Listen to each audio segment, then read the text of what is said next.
Olá, pessoal! Hoje é dia da letrinha Q. Isso mesmo, a letrinha Q. Q de quadro, Q de queijo, Q de quebra-cabeça.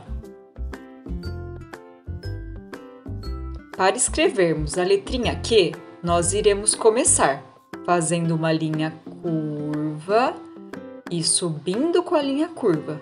Ela se parece com O, só que ela tem um rabinho. Olha lá. Fizemos uma linha curva e assim escrevemos a letra Q.